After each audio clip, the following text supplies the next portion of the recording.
हम आज चर्चा कर रहे थे संसदीय समितियों पर। तो समितियां कितने प्रकार की? दो प्रकार। कितने प्रकार की? दो प्रकार की। मुख्यतः समितियां कितने प्रकार की? दो। पहली समिति का नाम क्या है? स्थायी। दूसरी समिति का नाम अस्थायी समिति। अब देखो, जो स्थायी समिति होती है इनका गठन लगभग 1 साल के लिए होता है। कितने साल के लिए? 1 साल के लिए। तो इन्हें क्या कह देंगे? स्थायी समिति कह देंगे। और इसमें कोई फिक्स नहीं होता है कब गठन होगा, कब हटा दिए जाओगे। बुला लिए, काम है बुला लिए, फिर कहे चलो ठीक हटो निकल लो, ठीक। तो इनको क्या बोल देंगे? अस्थायी समिति। अब जो स्थायी समितियां कितने प्रकार की होती हैं? 6 प्रकार की। पहली समिति का नाम वित्तीय समिति। पहली का नाम वित्तीय, और दूसरी का नाम विभागीय समिति, तीसरी का नाम जांच समिति, और चौथी का नाम, और पांचवी का नाम, और छठी का नाम सेवा समिति। याद भी करवाए थे। आपके लाइफ में, आपकी जिंदगी में सबसे ज्यादा जरूरत काहे की होगी? वित्त की। और वित्त यानी कि रुपया पैसा। काहे की जरूरत होगी? रुपया पैसा। तो पहली समिति कौन हो गई? वित्तीय समिति। अब जब तुम रुपया पैसा दोगे घूस के रूप में, तो किसी विभाग को दोगे ना, तो दूसरी कौन हो गई? विभागीय। और विभाग को दोगे तब जांच होगी या नहीं होगी? तो तीसरी कौन हो गई? जांच। और जांच करेगा कौन? कौन करेगा? सदन का दरोगा करेगा। कहाँ का? सदन का। तो चौथी कौन हो गई? सदन। और उसके बाद पांचवी कौन है? अन्वेषण समिति। अन्वेषण का मतलब होता है खोजबीन। अन्वेषण का मतलब क्या होता है? खोजबीन। अन्वेषण का शाब्दिक अर्थ ही होता है खोजबीन करना। क्या मतलब होता है? खोजबीन करना। और उसके बाद तुम्हारी सेवा की जाएगी या नहीं की जाएगी? की जाएगी। तो स्थायी समितियां कितने प्रकार की? पहली तेज बोलो इधर से भैया।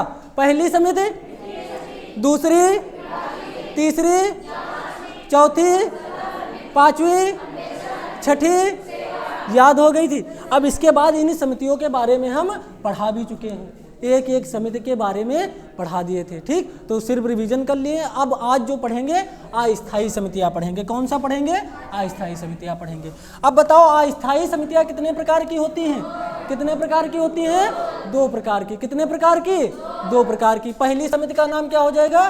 प्रवर समिति। पहली का नाम प्रवर समिति। बोलो, बात समझ में आ गई? तो पहले का नाम क्या हो गया? प्रवर समिति। और दूसरी का नाम क्या हो गया? क्या हो गया? संसदीय समिति। दूसरी का नाम क्या हो गया? संसदीय समिति। बोलो, बात समझ में आ रही है? ठीक ठीक, बहुत ध्यान से समझना है। दोनों समितियां यहीं पर समझना है।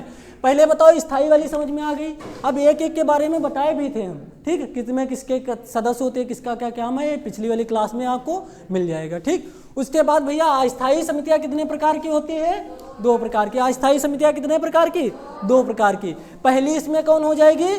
प्रवर समिति। पहली का नाम, और दूसरी का नाम संसदीय समिति। अब देखो इसमें होता क्या है, इसमें किताब वाले अलग अलग प्रकार से नाम लिख देते हैं। इसको या लगाकर लिख देते हैं प्रवर संयुक्त समिति। क्या लिख देते हैं? प्रवर संयुक्त समिति। क्या जोड़ देंगे? संयुक्त जोड़ देंगे। संयुक्त समिति जोड़ देंगे, बस कुछ नहीं करना है। दूसरे में क्या जोड़ देना है? संयुक्त जोड़। संयुक्त का मतलब होता है जोड़ना। संयुक्त का मतलब क्या है? जोड़ना। जैसे एक हाथ ये है, एक हाथ ये है। अब हम कहते हैं दोनों हाथों को संयुक्त कर दो, तो ऐसे जोड़ दोगे। आ गई बात समझ में? तो संयुक्त का मतलब होता है जोड़ना, ठीक। आ गई बात समझ में? तो पहली समिति का नाम क्या था इसमें? प्रवर समिति। पहली समिति का नाम क्या था? और उसको क्या कर दो हम? संयुक्त कर दें, जोड़ दें। बोलो, बात समझ में आ गई? उसी के बाद देखो संसदीय समिति है, इसमें भी हम क्या कर देंगे? या लगाकर क्या कर देंगे? संयुक्त संसदीय समिति या संसदीय संयुक्त समिति। संसदीय संयुक्त समिति। बोलो, बात समझ में आ गई? संसदीय संयुक्त समिति। बोलो, बात समझ में आ रही है या नहीं आ रही है? अब यहाँ पर एक बात ध्यान देना है। हमारे पास 4 प्रकार की समितियां इधर हो गई या नहीं हो गई? पहली कौन हो गई? और प्रवर समिति से ही कौन बनकर आ गई? प्रवर संयुक्त समिति। आ गई बात समझ में? पहली कौन? प्रवर समिति। और प्रवर समिति से ही कौन निकल कर आ गई? प्रवर संयुक्त। संयुक्त जोड़ देना, ठीक। आ गई बात समझ में? इसी प्रकार दूसरी यहाँ पर कौन आ गई? और संसदीय से ही निकल कर कौन आ गई? संयुक्त संसदीय या संसदीय संयुक्त। बोलो, बात समझ में आ गई? अब देखो बहुत ध्यान से समझना है भाई। प्रवर समिति कब बोला जाता है? प्रवर समिति तब बोला जाता है किसी समिति को, तब ये या तो लोकसभा में चल रही हो। कहाँ चल रही हो?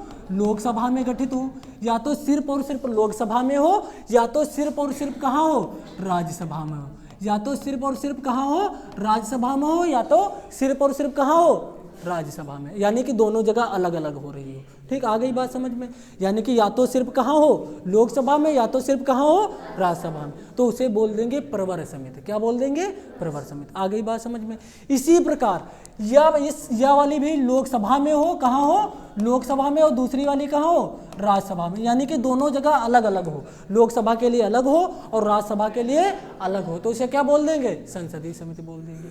यानी कि जिसमें संयुक्त नहीं जुड़ा होता है वो लोकसभा के लिए अलग होगी और राज्यसभा के लिए अलग होगी। अब मान लो कोई ऐसी समिति है जो राज्यसभा में भी हो और लोकसभा में भी हो, तो उसे क्या कह देंगे? प्रवर संयुक्त समिति और संसदीय संयुक्त समिति। बोलो, बात समझ में आ गई? ठीक, फिर से समझो, देखो फिर से समझा रहे हैं, बहुत ध्यान से समझना है। हम कौन सी समिति पढ़ रहे थे? अस्थायी समिति। कौन पढ़ रहे थे? अस्थायी समिति। बोलो, बात समझ में आ गई? कौन सी समिति पढ़ रहे थे भैया? अस्थायी समिति। बहुत ध्यान से समझना है, यहाँ से क्वेश्चन पूछे जाते हैं। अब अस्थायी समिति कितने प्रकार की? 2 प्रकार की। पहली समिति का नाम क्या हो जाएगा? प्रवर समिति। पहली का नाम प्रवर समिति। आ गई बात समझ में? पहली का नाम क्या हो गया? प्रवर समिति। दूसरी का नाम क्या हो जाएगा? संसदीय समिति। दूसरी का नाम क्या हो जाएगा? संसदीय समिति। दूसरी का नाम मेरे भाई संसदीय समिति। अब देखो, बहुत ध्यान से समझना है। अब इस प्रवर समिति से कौन सा नाम निकल कर आएगा? संयुक्त प्रवर समिति। कौन आएगा? संयुक्त प्रवर समिति। तो इससे या प्रवर संयुक्त या दोनों नाम लिख सकते हो, संयुक्त प्रवर समिति, प्रवर समिति। इससे ये नाम निकल कर आ गया, निकाल लोगे नाम पक्का। और इससे कौन सा नाम निकल कर आ जाएगा? संयुक्त संसदीय समिति। संयुक्त संसदीय समिति। तो इससे कौन सा निकल कर आएगा? संयुक्त संसदीय समिति। संयुक्त संसदीय समिति। बोलो, बात समझ में आ रही है? संयुक्त संसदीय समिति। आ रही है बात समझ में या नहीं? पक्का बताना है। ठीक, अब देखो मेरे भाई, प्रवर समिति कब होती है? प्रवर समिति तब होती है तब ये दोनों सभाओं में, यानी कि लोकसभा और राज्यसभा, लोकसभा और राज्यसभा, लोकसभा और राज्यसभा में अलग अलग करवाई जा रही हो, यानी कि लोकसभा के लिए अलग हो और राज्यसभा के लिए अलग हो, तो उसे क्या कह देंगे? प्रवर समिति। ठीक, सिर्फ प्रवर समिति। आ गई बात समझ में? पक्का। इसी प्रकार संसदीय समिति किसे बोल देंगे? जब ये भी अलग अलग करवाई जा रही हो, यानी कि लोकसभा के लिए अलग करवाई जा रही हो और राज्यसभा के लिए अलग। बोलो, बात समझ में आ गई? राज्यसभा के लिए क्या हो? अलग हो। आ रही बात समझ में? पक्का। ठीक, तब इसे क्या बोल देंगे? संसदीय समिति बोल देंगे। यानी कि प्रवर समिति किसे कहते हैं? जब लोकसभा के लिए, किसके लिए? लोकसभा और राज्यसभा के लिए अलग अलग करवाई जा रही हो, तो उसे प्रवर समिति बोल देंगे। इसी प्रकार संसदीय समिति किसे कह देंगे? जब लोकसभा और राज्यसभा के दोनों के लिए अलग अलग गठन किया गया हो। अब देखो, संयुक्त क्या बोल देंगे? जब इन समितियों का गठन लोकसभा और राज्यसभा दोनों के लिए हो। काहे के लिए हो? लोकसभा प्लस राज्यसभा दोनों के लिए हो, यानी कि संयुक्त हो, दोनों को मिलाकर किया जाए, तब क्या हो जाएगा? क्या हो जाएगा? संयुक्त प्रवर समिति। क्या हो जाएगा? संयुक्त प्रवर। इसी प्रकार जब इनका भी गठन लोकसभा, काहे के लिए? लोकसभा और प्लस राज्यसभा दोनों के लिए हो, दोनों के सदस्यों द्वारा हो, तब क्या हो जाएगा? संयुक्त हो जाएगा। अलग अलग अलग हो रहा है तो प्रवर और संसदीय, और दोनों का एक में हो रहा है तब संयुक्त जोड़ दोगे। संयुक्त का मतलब ही होता है जोड़ना। संयुक्त का मतलब क्या है? जोड़ना। बोलो, बात समझ में आ गई? पक्का। ठीक, अब देखो, नहीं आई समझ में? फिर काहे ऐसे कर रहे हो? ठीक, मतलब परेशान करने वाली बात है। देखो, बात समझ में आ गई? तो अस्थायी समितियां कितने प्रकार की? पहली कौन? प्रवर से कौन बनकर आई? दूसरी कौन? संसदीय से कौन बनकर आई? बोलो, बात समझ में आ गई? अब जब प्रवर समिति होगी तो लोकसभा और राज्यसभा के लिए अलग अलग होगी। क्या होगी? अलग अलग सदस्य होंगे। बोलो, बात समझ में आ गई? अब जब अलग अलग होंगे, यानी कि लोकसभा में अलग गठन होगा और राज्यसभा में अलग, तब लोकसभा में इसके सदस्य होंगे 30। कितने होंगे? 30 सदस्य। यानी कि लोकसभा के लिए जो गठित की जाएगी उसके सदस्य कितने होंगे? 30। और राज्यसभा के लिए भी कितने होंगे? 30। कितने होंगे? 30। बोलो, बात समझ में आ गई? पक्का। ठीक, अब जब लोकसभा और राज्यसभा दोनों के लिए गठित होगी तब होंगे इसके 60 सदस्य। कितने होंगे? 60 सदस्य। और 60 में 30 लोकसभा से होंगे और 30 कहाँ से होंगे? राज्यसभा से। बोलो, बात समझ में आ रही? पक्का। ठीक, देखो, वो अलग अलग है और ये दोनों एक में है, बस इतना ध्यान रखना है। इसी प्रकार देखो भाई, जब संसदीय समिति का गठन होगा तो लोकसभा से सदस्य होंगे इसमें 30। कितने होंगे? 30। बोलो बात समझ में आ गई? पक्का। इसी प्रकार राज्यसभा में सदस्य होंगे 30। आ रही बात समझ में? और इसी समिति का जब संयुक्त अधिवेशन यानी कि संयुक्त रूप से गठित किया जाएगा तब क्या हो जाएगा? इसमें 30 हो जाएंगे लोकसभा के और 15 काहे के हो जाएंगे? राज्यसभा के। बोलो बात समझ में आ गई? पक्का आ गई समझ में? ठीक। ऐसा कोई व्यक्ति जो ना समझ पा रहा हो ये बात को, ठीक, देखो फिर से समझा रहे हैं, ध्यान से समझा। पहले इतना बताओ समझ में आ गया? हम कौन सी समिति पढ़ रहे हैं? अस्थायी समिति कितने भागों में है? पहला कौन? दूसरी कौन? अब प्रवर समिति से कौन बनकर आई? इसी प्रकार संसदीय से कौन बनकर आई? संयुक्त समिति। बोलो बात समझ आ गई? बना लोगे? पक्का। अब देखो जब प्रवर समिति क्या होती है? राज्यसभा और लोकसभा दोनों के लिए अलग अलग गठित की जाती है। तो लोकसभा में गठित की जाएगी तो 30 सदस्यों के द्वारा, राज्यसभा में गठित की जाएगी 30 सदस्यों द्वारा। बोलो बात समझ में आ गई? इसी प्रकार इसी का दूसरा रूप संयुक्त प्रवर समिति। कौन सी प्रवर समिति? संयुक्त। ये राज्यसभा और लोकसभा दोनों की एक में गठित की जाती है, पर सदस्य 30 लोकसभा के होंगे और 30 राज्यसभा के होंगे। बोलो बात समझ में आ गई? इसी प्रकार संसदीय समिति जब गठित की जाती है तो इसमें भी लोकसभा के कितने सदस्य? 30। राज्यसभा के कितने सदस्य? 30। और दोनों अलग अलग के लिए, लोकसभा के लिए अलग और राज्यसभा के लिए अलग। इसी का दूसरा रूप जब संयुक्त समिति गठित की जाती है तब क्या होता है? दोनों का एक में गठन होता है, राज्यसभा और लोकसभा। इसमें सदस्य संख्या गड़बड़ हो जाएगी। इसमें लोकसभा के कितने हो जाएंगे?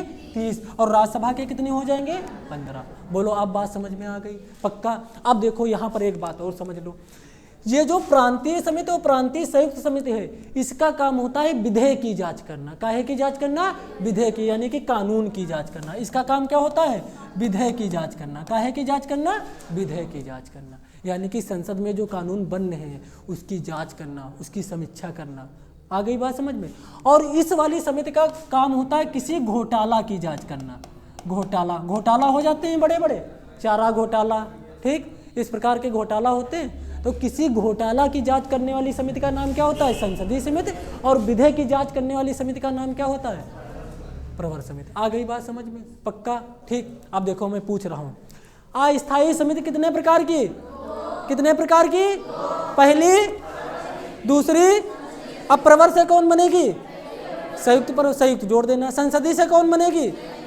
अब जो प्रवर समिति का गठन होगा तो लोकसभा राज्यसभा के लिए अलग अलग होगा, तो दोनों में कितने कितने सदस्य होंगे?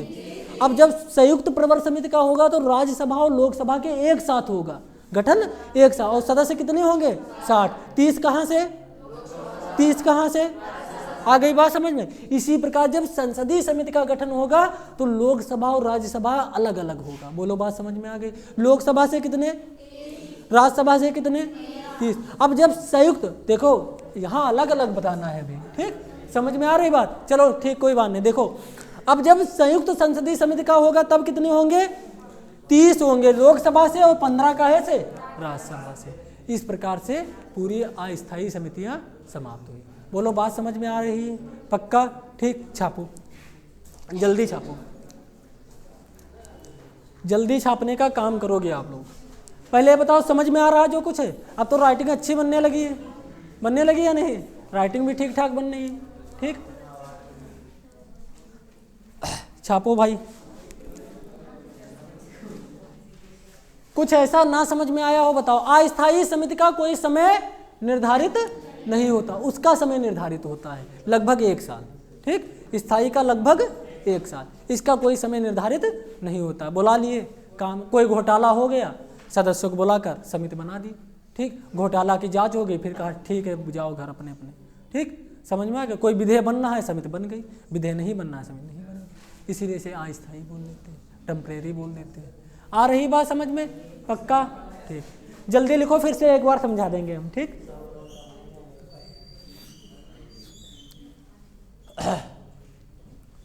कुछ भी ऐसा जो ना समझ में आए बार बार पूछना है, जितनी बार ना समझ में आए उतनी बार पूछना है, ठीक। पहले बताओ स्थायी समितियां समझ में आ गई थी? पक्का। आप लोग लिखते रहो, स्थायी समिति के नाम लेते रहो पीछे। चलो भैया, हेलो, स्थायी समितियों के नाम याद हैं सब? अभी आए हो, इसके पहले वाली क्लास नहीं की हो? किसको याद है स्थायी समिति के नाम? चलो बिटिया आप बताओ पीछे से, हाँ स्टार्ट करो। तब तक लिखते रहो आप लोग। हाँ हाँ हाँ, सेवा समिति, सेवा। देखो क्रम से याद कर लो। कैसे याद करो? क्रम से। आप बताओ सेकंड नंबर, नहीं बैठ कर बताओ।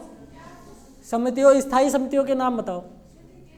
हाँ हाँ हाँ हाँ हाँ, ठीक, बहुत सही। याद ही करना है हर हाल में, और हम जो कुछ पढ़ाते हैं क्लास में ही याद करवा देते हैं। आपको यकीन नहीं होगा, समितियां याद नहीं होती हैं, ठीक, और याद हो जाएंगी तो इधर की उधर हो जाएंगी, ठीक। समितियां हैं, क्षमादान शक्तियां हैं, सब कुछ याद करवा दिए, ठीक, सब कुछ याद भी होता चलेगा। छप गया? जल्दी छापो भाई। इसका काम क्या होता है? विधेय पर जांच करना। काहे पर जांच करना? विधेय पर। और इसका काम क्या होता है? घोटाला पर जांच करना। काहे पर?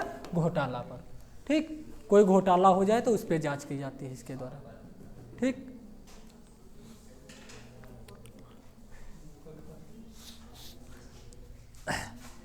घोटाला पर जांच की जाती है।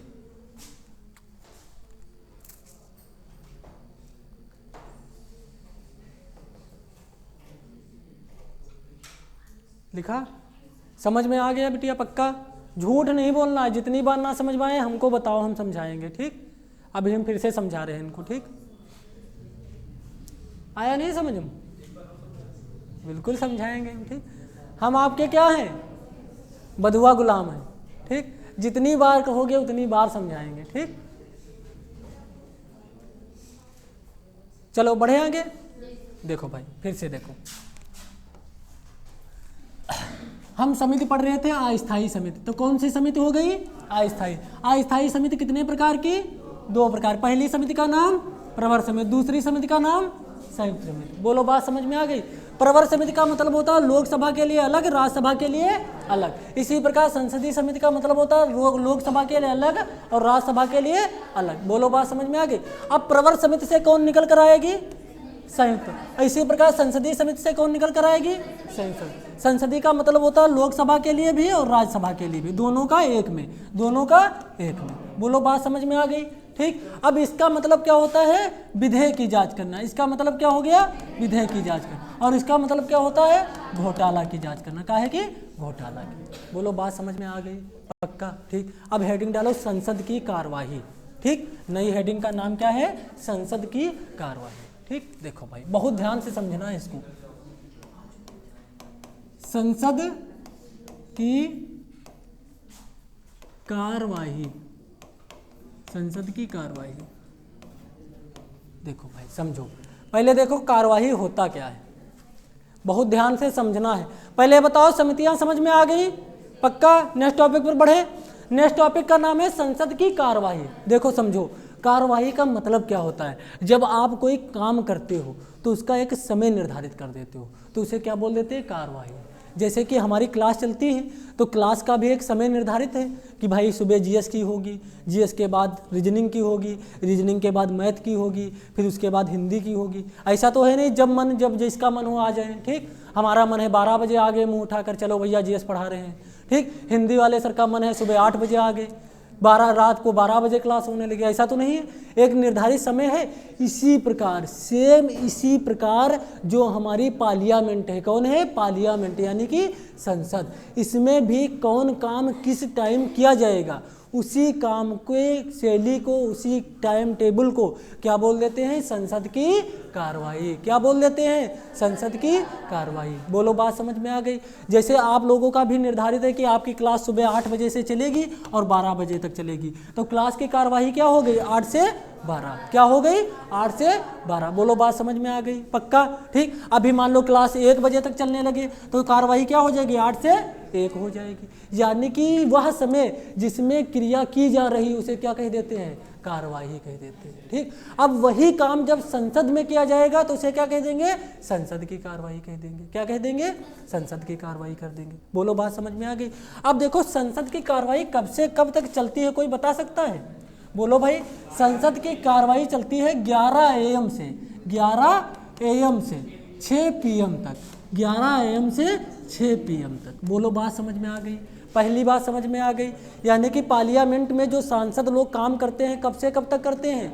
11 बजे से लेकर 6 बजे। सुबह 11 बजे काम स्टार्ट होगा। अभी वो लोग सब लोग सो रहे होंगे, ठीक, कहीं आराम सो, कोई टेंशन नहीं है, 11 बजे से जाना है, ठीक, समझ में आ गई। और 11 बजे से किस टाइम तक? 6 बजे तक। किस टाइम तक? 6 बजे तक। बोलो बात समझ में आ गई? तो संसद का अगर कार्यवाही समय पूछ ले तो बता दोगे कब से कब तक है? 11 से लेकर 6 तक। 11 से लेकर कितने घंटे काम करना पड़ता है सांसदों को? बोलो, निकालो। 7 घंटे। 7 घंटे में 1 घंटे का लंच होता है, 6 घंटे काम करना पड़ता है, ठीक। कितने घंटे काम करना पड़ता है? 6 घंटा। वो भी हमेशा नहीं जब सत्र चल रहे हो, ठीक। वैसे तो क्षेत्र में घूमा करते हैं, ठीक, यहीं पर घूम रहे होंगे अभी सांसद जी। आ रही बात समझ में? तो भाई देखो, कार्रवाई का समय कितना है? 11 से लेकर 6 तक। अब इस समय को बांट दिया जाता है। सबसे पहले बांटा जाता है इसमें प्रश्नकाल। पहला कौन? प्रश्नकाल, यानी कि इसमें प्रश्न पूछे जाते हैं। पहला कौन? प्रश्नकाल। बोलो बात समझ में आ गई? ये कहाँ से लेकर कहाँ तक है? 11 AM से लेकर 12 AM तक। 11 AM से लेकर 12 AM। बोलो बात समझ में आ गई? पक्का? कुछ ऐसा जो ना समझ में आए? उसके बाद दूसरा जो समय है उसका नाम है शून्यकाल। दूसरे का नाम क्या है? शून्यकाल। दूसरे का नाम क्या है? शून्यकाल। शून्यकाल। दूसरे का नाम क्या है? शून्यकाल। अभी बताएंगे, एक एक के बारे में बताएंगे। दूसरे का नाम क्या है? शून्यकाल। शून्यकाल कब से कब है? 12 AM से लेकर 1 PM तक। PM AM समझ जाते हो? पक्का? AM का मतलब सुबह और PM का मतलब शाम। कहो तो लिख दें हम, ठीक, यहाँ पर हम लिखे दे रहे हैं। AM का मतलब क्या हो जाएगा? सुबह। AM का मतलब सुबह और PM का मतलब शाम। PM का मतलब शाम, ठीक। आदमी दारू कब पीता है? शाम को, तो PM शाम, AM, ठीक। अलार्म लगाता है, सुबह लगाता है ना, तो अलार्म ऐसे स्टार्ट होता तो AM सुबह। और दारू कब पीता है? शाम को, तो पीता कब है? शाम को, तो PM कब हो जाएगा? शाम को, ठीक। ऐसे एक दिमाग में बैठा लिया करो किसी भी चीज़ को याद करने के लिए, ठीक। बोलो याद हो गया? पक्का? उसके बाद होता है भाई लंच होता है। क्या होता है? लंच होता है। क्या होता है? लंच होता है, यानी कि सब लोग नाश्ता वास्ता करने के लिए जाते हैं। लंच का टाइम कितना होता है, कोई बता सकता है? 1 PM से लेकर कितना होता है? 2 PM तक। 1 PM से लेकर 2 PM तक। आ गई बात समझ में? पक्का? इतना आ गया समझ में? तो सबसे पहला काम कौन होता है? क्वेश्चन काल, क्वेश्चन पीरियड। समझ में आ गए? प्रश्न काल। अब देखो समझो, 2 हमारे पास काल हैं, एक क्वेश्चन काल यानी कि प्रश्न काल और दूसरा है शून्य काल। आ रही बात समझ में? शून्य काल और प्रश्न काल में अंतर क्या होता है? इस वाले काल में यानी कि सुबह 11 बजे से 12 बजे तक जब सांसद किसी मंत्री या किसी दूसरे सांसद से सवाल करेगा तो वो सवाल की सूचना पहले से दी गई होगी कि तुमसे इस प्रकार के क्वेश्चन किए जाएंगे, इस मुद्दे पर क्वेश्चन किए जाएंगे। बोलो बात समझ में आ गई? जैसे मान लो विधवा पेंशन पर बात होनी है तो पहले पता होगा कि आज का जो सत्र है विधवा पेंशन पर चर्चा करेगा, तो क्वेश्चन पहले से निर्धारित है। तो भैया जो हमारा पहले वाला समय है 11 से लेकर 12 बजे तक, कौन सा? 11 से लेकर 12 बजे तक, इसमें जो क्वेश्चन किए जाते हैं, सांसद देखे होंगे एक दूसरे से कहते हैं कि हमारे क्षेत्र में ये नहीं हुआ, हमारे क्षेत्र में वो नहीं हुआ, तो इसमें जो क्वेश्चन किए जाते हैं वो पहले से निर्धारित होते हैं। उनकी पहले से क्या होती है? अनुमति होती है, पहले से उनको बताया जाता है। तो अनुमति वाले क्वेश्चन होते हैं। कौन वाले? अनुमति वाले प्रश्न। अनुमति वाले प्रश्न, अनुमति प्रश्न होते हैं, यानी कि पहले से उन क्वेश्चनों के बारे में पता होता है कि 11 से 12 तक यही क्वेश्चन किए जाएंगे। बोलो बात समझ में आ गई? पक्का? ठीक। उसके बाद दूसरा कौन सा होता है? शून्यकाल। दूसरा कौन हो गया? शून्यकाल। शून्यकाल में किसी भी प्रकार के प्रश्न पूछे जा सकते हैं, ना तो उनकी पहले से कोई सूचना होगी, ना तो कोई टॉपिक होगा, जो मन होगा वो बोल देंगे शून्यकाल में। कौन से काल में? शून्यकाल में। इसमें किसी भी प्रकार के क्वेश्चन पूछे जा सकते हैं, किसी भी प्रकार के प्रश्न। अब बोलो भाई, बात देखो, ध्यान से समझो, बहुत ध्यान से समझने की कोशिश करना। हम मान लो आए यहाँ क्लास में, सुबह क्लास लिए 11 से लेकर 12 बजे तक, और आपको बता दिया कि इस क्लास में हम पॉलिटी पढ़ाएं, ठीक। आ गई बात समझ में? तो आप लोग आओगे, आराम से पॉलिटी पढ़ लोगे या नहीं पढ़ लोगे? पक्का? ठीक। अब हम मान लो उसके बाद आए हम 12 बजे से 1 बजे तक आ जाएं, ठीक, और आप लोगों को कुछ बताएं ना कि क्या पढ़ाएंगे क्या नहीं पढ़ाएंगे, और अचानक आए CDP पढ़ाना स्टार्ट कर दें, ठीक, बाल विकास पढ़ाना स्टार्ट कर दें, तो आप लोग हंगामा करोगे या नहीं करोगे? करोगे या नहीं करोगे? क्योंकि पहले से निर्धारित कोई था, तब आप मार पकड़ कर हल्ला मचा दोगे। बताए नहीं थे पढ़ाने लगे, बताए नहीं थे पढ़ाने लगे। तो इसी प्रकार से संसद में जब शून्यकाल होता है, कौन सा काल होता है? शून्यकाल। तो इसमें पहले से बताए कोई क्वेश्चन होते नहीं, तो इस काल में सबसे ज़्यादा हंगामा होता है। क्या होता है? हंगामा होता है। क्या होता है? हंगामा होता है, ठीक। इसीलिए से शोरगुल काल भी कहते हैं। क्या कहते हैं? शोरगुल काल भी कहते हैं, हंगामा काल भी कहते हैं। आ गई बात समझ में? पक्का? ठीक, घबराना तो नहीं है, ठीक। अब देखो इसे शून्यकाल कब से कहा जाने लगा? तो इसे भाई 1962 से, कब से? 1962 से इसे शून्यकाल कहा जाने लगा। और किसने कहा था? भारतीय मीडिया द्वारा कहा जाने लगा। किसके द्वारा? भारतीय मीडिया द्वारा। बोलो बात समझ में आ रही है? पक्का? ठीक। पहला कौन सा काल? प्रश्न काल। प्रश्न काल में जो भी क्वेश्चन पूछे जाएंगे पहले से निर्धारित होंगे, ठीक, कि इस बात पर आज बात होगी, ठीक। समझ में आ गई? ठीक। संभवतः इस काल में होता क्या है, जितने मंत्री और सांसद होते हैं एक दूसरे के क्वेश्चन आराम पूर्वक सुनते हैं, ठीक। और जब भैया शून्यकाल लगा तो कोई फ्रीडम है, ठीक, फ्रीडम है, मन कहे जौन क्वेश्चन पूछो, तब पूछने लगेंगे हमारे लखीमपुर में ओवरब्रिज नहीं बना है, बताओ क्या कारण है, ठीक। हमारे लखीमपुर की गलियां खराब है, क्योंकि इसमें कोई प्राइवेसी तो है नहीं। किस प्रकार के पूछोगे? तब हंगामा होगा। तब जो सत्ता में बैठे होंगे वो पीट पीट कर बताएंगे बना तो है, बना तो है, तुम गए नहीं होगे, ये है वो है। आ गई बात? तो इसे हंगामा काल भी बोल देते हैं, शोरगुल काल भी बोल देते हैं। और 1962 से, कब से? 1962 से भारतीय मीडिया ने इसका नाम शून्यकाल रखा है। बोलो बात समझ में आ गई? ठीक। उसके बाद दूसरा कौन सा है? दूसरा कौन है? लंच। तीसरा कौन है? लंच। लंच के बारे में बताना पड़ेगा। 2 घंटे काम करो, फिर जाओ चाय नाश्ता ठूसो, आराम से कैंटीन बनी होती है, ठीक, ठीक, संसदों की कैंटीन बनी होती है, ठीक, आराम से खाओ पियो। देखो कितना आराम है, 2 घंटे काम लेते हैं, उसके बाद खाना खिलवाते हैं, ठीक। अगर कभी हमको कुछ मान लो इसमें चेंज करने को मिल गया तो सुबह 5 बजे बुलाएंगे, ठीक, 5 बजे से लेकर 12 बजे तक काम लेंगे, 7 घंटे, फिर कहेंगे 15 मिनट का लंच है, ठीक, फिर आओ काम करो। भाई तुम 10 लाख जनता का प्रतिनिधित्व कर रहे हो, 2 घंटे काम किया उसके बाद लंच, ये कोई मजाक हो रहा है भाई? तुम भाई 11 बजे आए, तुम लंच कर कर नहीं आ सकते थे? आ सकते थे, और फिर लगातार बैठते, शाम को चर्चा होती रहती। तो सच में तो ये है कि पार्लियामेंट काम करवाने नहीं जानती है, ठीक। और हमारे जैसा आदमी पहुंच गया कभी मान लो और संशोधन करने का मौका मिल गया, सुबह 5 बजे सांसद बुलाकर ना बुला दिए तो बताइए, ठीक, कहेंगे आओ, ठीक, 5 बजे से चर्चा होगी। बोलो समझ में आ रहा है? ठीक। अब देखो जो इसका सबसे लास्ट वाला है उसे बोलते हैं चर्चा व प्रस्ताव काल। क्या बोलते हैं? चर्चा व प्रस्ताव काल। चर्चा व प्रस्ताव काल।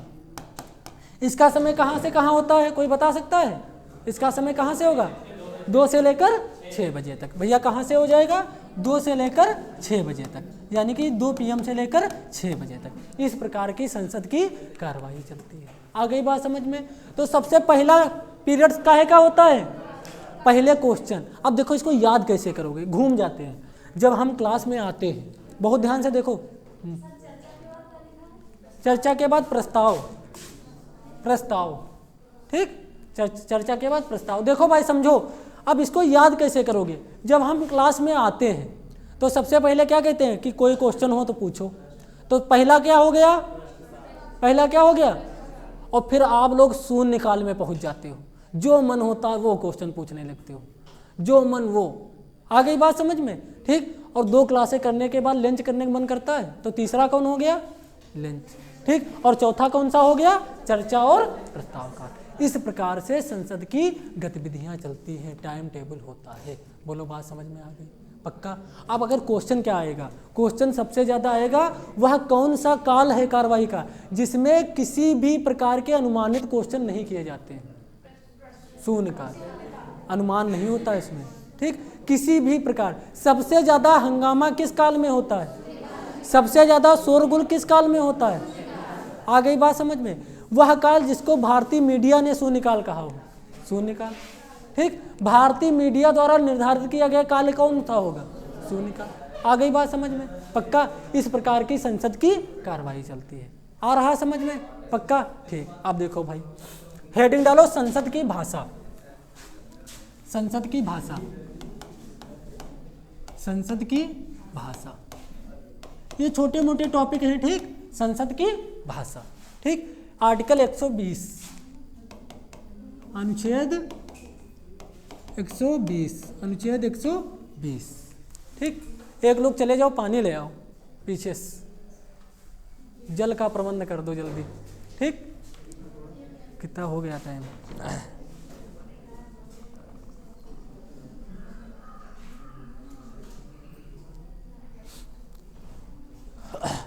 देखो भाई, संसद की भाषा पर पहले बताओ, संसद की कार्रवाई समझ में आ गई? पक्का? संसद की कार्रवाई में कितने पीरियड्स होते हैं? 4। पहला कौन? पहला कौन? याद रहेगा। सबसे पहले हम आते हैं तो क्या करते हैं? कहते हैं प्रश्न पूछो। फिर आप लोग शून्यकाल में चले जाते हो, जिसका जो मन वो पूछ दिए, ठीक। तो समझ में आ गया। दूसरा कौन? शून्य। और उसके बाद तीसरा कौन? लंच। लंच कितने घंटे का होता है? 1 घंटे। 1 घंटे का। कितने घंटे का? उसके बाद क्या होता है? चर्चा और प्रस्ताव। कितने घंटे का? 4 घंटे का। आ गई बात समझ में? अब देखो संसद की भाषा क्या होती है, बहुत ध्यान से देखो। संसद में किस प्रकार की भाषा बोली जा सकती है? तो भैया देखो, संसद में मुख्यतः, बहुत ध्यान से देखो भैया, कौन सी बोली जाती है? हाँ ठीक, देखो हम बता रहे हैं भाई। संसद देखो, सबसे पहले संसद की भाषा का उल्लेख किस आर्टिकल में है? आर्टिकल 120। यानी कि जब हमारी पार्लियामेंट चल रही होती है तो वहाँ पर किन भाषाओं का उपयोग किया जा सकता है, किन किन भाषाओं का उपयोग किया जा सकता है। बोलो, बात समझ में आ रही है? ठीक। तो भैया सबसे पहले देखो, हिंदी का उपयोग किया जाता है। किसका किया जाता है? हिंदी का। किस भाषा का उपयोग किया जाता है? हिंदी। उसके बाद अंग्रेजी का। उसके बाद काहे का? अंग्रेजी का। संसद में 2 ही भाषाओं का उपयोग किया जाता है, या तो आप हिंदी में बोलो या तो आप इंग्लिश में बोलो। बोलो, बात समझ में आ गई? ठीक। अब आप लोग सोचो, देखो बहुत आराम से पढ़ो। अब आप लोग ये सोचो, क्या भारत में 2 ही भाषाएं हैं? 2 ही हैं? बहुत भाषाएं हैं। मलयालम, कन्नड़, उड़ीसी, हाँ, बहुत भोजपुरी, बहुत भाषाएं हैं। अब एक बात हो, जो व्यक्ति हिंदी और अंग्रेजी नहीं बोलना चाहता है वो क्या संसद में भाग नहीं लेगा? लेगा भाई। तो क्या करना पड़ेगा? देखो भाई, सबसे 1 मिनट रुको।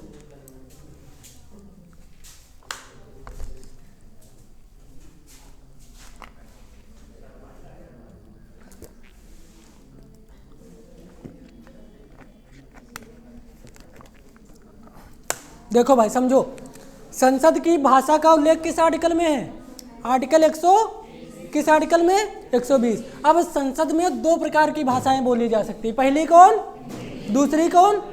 अंग्रेजी। अब आप लोग सोचो, पूरे भारत में क्या 2 ही भाषा बोलने वाले लोग हैं?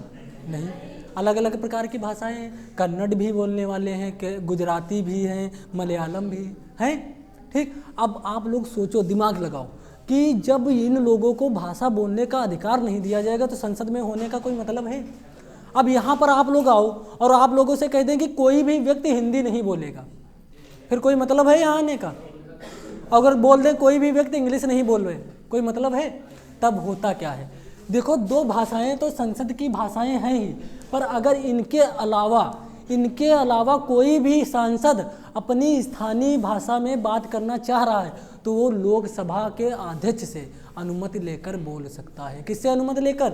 लोकसभा के अध्यक्ष से। बस इतनी बात ध्यान रखना है। किससे अनुमति लेगा ये ध्यान रखना है। तो किससे लेगा? लोकसभा में।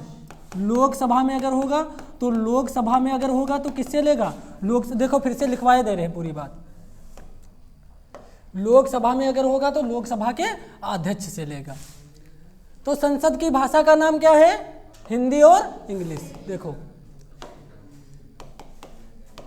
हिंदी व अंग्रेजी, हिंदी व अंग्रेजी भाषा बोली जाती है। हिंदी व अंग्रेजी भाषा बोली जाती है। बोलो, बात समझ में आ गई? इसके अतिरिक्त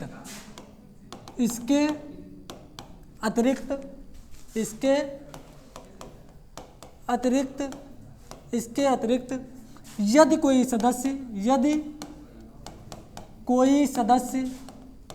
कोई सदस्य अन्य भाषा बोलना चाह रहा है, अन्य भाषा बोलना चाहता है तो लोकसभा के अध्यक्ष व राज्यसभा के सभापति की अनुमति चाहिए लेनी होगी। राज्यसभा के सभापति की अनुमति लेनी होगी। बोलो, बात समझ में आ रही है इतनी बात? अब लोकसभा का अध्यक्ष क्या है, लोकसभा और राज्यसभा का सभापति क्या है, ये सब बहुत बार बता चुके हैं। ठीक, लोकसभा के अध्यक्ष से लेगा और राज्यसभा का अगर होगा तो सभापति से अनुमति लेगा। ठीक, आ गई बात समझ में? ठीक, देखो संसद में 2 ही भाषाएं बोली जाती, पहली कौन, दूसरी कौन। इसके अलावा अगर तुम्हारा मन है, मान लो तुम्हारा मन है कि हम अपनी देहाती लैंग्वेज में बात करें, ठीक, तो क्या कर दिया जाएगा? अगर तुम लोकसभा के सदस्य हो तो अध्यक्ष से अनुमति लोगे और राज्यसभा के सदस्य हो तो सभापति से अनुमति लोगे। बोलो, बात समझ में आ गई? पक्का? ठीक, अब आर्टिकल डालो 123, निचोड़ है, बस खत्म, 5 खत्म हो जाएगा, कल 6 स्टार्ट कर देंगे। ठीक, 5-6 क्लासें और होंगी पॉलिटी में, पॉलिटी निपट जाएगी। ठीक, उसके बाद जियोग्राफी स्टार्ट करते हैं। आ रही बात समझ में?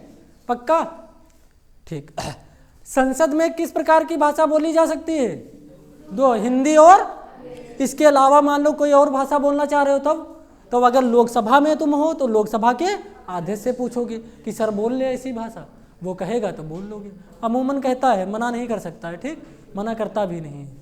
ठीक, छापो इतना। अब देखो क्या है आर्टिकल 123, अनुच्छेद 123, इसमें क्या है भाई? राष्ट्रपति का अध्यादेश। इसमें क्या है? राष्ट्रपति का अध्यादेश। देखो भाई, बहुत ध्यान से समझना है। पहले ये बताओ, जितना कुछ समझाए समझ में आ गया? पक्का? ठीक, अब देखो अध्यादेश का मतलब क्या होता है। अध्यादेश का शाब्दिक अर्थ होता है हम आदेश देते हैं। इसका अर्थ क्या होता है? हम आदेश देते हैं। अर्थ क्या हो जाएगा? हम आदेश देते हैं, हम आदेश देते हैं। कई बार डायरेक्ट क्वेश्चन भी बोल लेता है। अध्यादेश का अर्थ क्या हो गया? हम आदेश देते हैं। तो आर्टिकल 123 में क्या है? राष्ट्रपति का अध्यादेश। अब देखो समझो, बहुत ध्यान से समझने की कोशिश करना है। जैसे मान लो कोई नियम बनना है, तत्काल नियम बनना है, ठीक, तो भैया तत्काल नियम के लिए क्या करेगा? राष्ट्रपति अध्यादेश जारी करेगा और कहेगा हम आदेश देते हैं जल्दी से जल्दी इस पर कानून बनाया जाए। ठीक, तो जब किसी विषय पर, बहुत ध्यान से समझो, जब किसी विषय पर तत्काल कानून बनाना होता है तब राष्ट्रपति क्या करता है? अध्यादेश जारी करता है और कहता है कि जल्दी से जल्दी इस विषय पर कानून बनेंगे। आ गई बात समझ में? अब देखो समझो, हमारे पास 3 सत्र होते हैं। सत्र कितने होते हैं?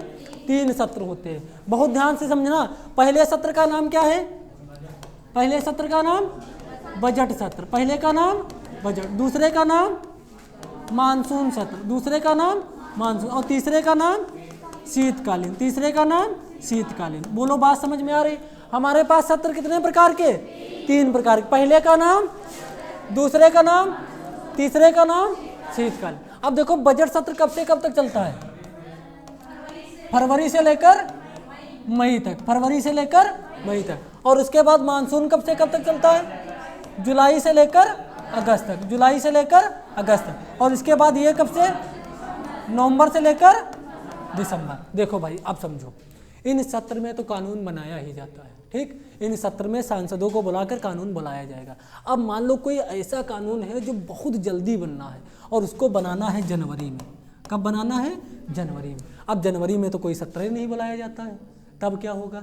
तब राष्ट्रपति अध्यादेश जारी करेगा कि जल्दी जल्दी सब लोग आ जाओ दौड़ते और कानून बनाओ आकर। हम आदेश देते हैं कि बहुत जल्दी कानून बनाया जाए। तो जब सत्र ना चल रहे हो तब कानून बनवाना क्या कहलाएगा? राष्ट्रपति का अध्यादेश। उससे अतिरिक्त किसी भी विषय पर बहुत जल्दी कानून बनाना क्या कहलवाएगा?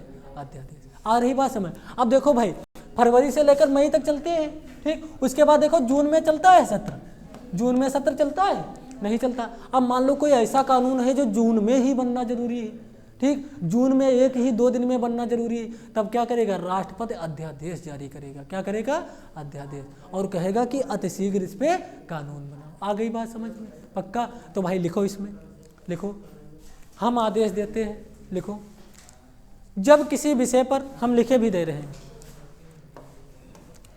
जब किसी विषय पर, जब किसी विषय पर, जब किसी विषय पर, जब किसी विषय पर, जब किसी विषय पर, जब किसी विषय पर अतिशीघ्र, अतिशीघ्र कानून बनाना होता है, कानून बनाना होता है, तो राष्ट्रपति अध्यादेश जारी करता है। क्या जारी करता है, अध्यादेश जारी करता है। बोलो बात समझ में आ गई, जारी करता है। मान लो कोई कानून ऐसे बनाना है जो बहुत जल्दी बनना है, ठीक, तो क्या जारी कर देगा, अध्यादेश। किस आर्टिकल के द्वारा, आर्टिकल 123, आर्टिकल 123। या फिर या क्या हो जाएगा, जब सत्र ना चल रहे हों, जब सत्र ना चल रहे हों और कानून बनाना हो, और कानून बनाना हो, ठीक। अब देखो भाई बात देखो, समझो, सांसदों को बुलाना तीन टाइम में बुलाया जाता है। पहले फरवरी से लेकर मई तक, फिर जुलाई से लेकर अगस्त तक, और फिर नवंबर से दिसंबर तक। अब मान लो बीच में कोई भी कानून बनाना है तो 3 टाइम बुलाया जाता है। अब राष्ट्रपति के पास अध्यादेश जारी करने की शक्ति ना होती तो राष्ट्रपति बुलाया करता है, कोई जाता ही नहीं, जाता कोई नहीं जाता। कहते हम तो 3 चक्कर आए हैं, हम अपनी ड्यूटी पूरी कर दिए हैं, ठीक, अब हम नहीं आएंगे। और राष्ट्रपति क्या कहेगा कि बाबू हमारे पास आर्टिकल 123 है, नहीं आओगे तो तुम्हारी सदस्यता निपटवा देंगे, ठीक, अध्यादेश, और बुला लेगा, जाना पड़ जाएगा बीच में भी। आ गई बात समझ में। तो 3 सत्र में तो जाना ही पड़ता है। इसके अलावा कभी कभी आकस्मिक भी कानून बनाने के लिए जाना पड़ता है, उसे क्या कह देते हैं, अध्यादेश। बोलो बात समझ में आ रही, ठीक। अब देखो, अब डालो आर्टिकल 124, इसको कल पढ़ेंगे। अनुच्छेद 124, अनुच्छेद 124 में क्या है, उच्चतम न्यायालय का गठन। क्या है, उच्चतम न्यायालय का गठन, उच्चतम या सर्वोच्च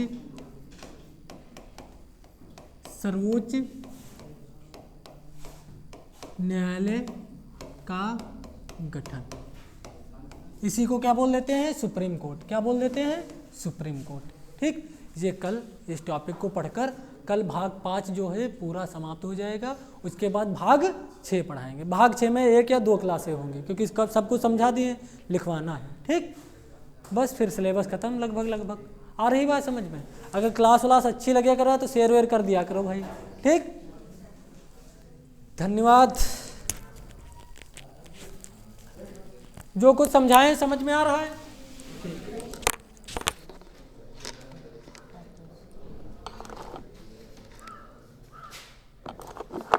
क्या गड़बड़ चल रहा है इसमें।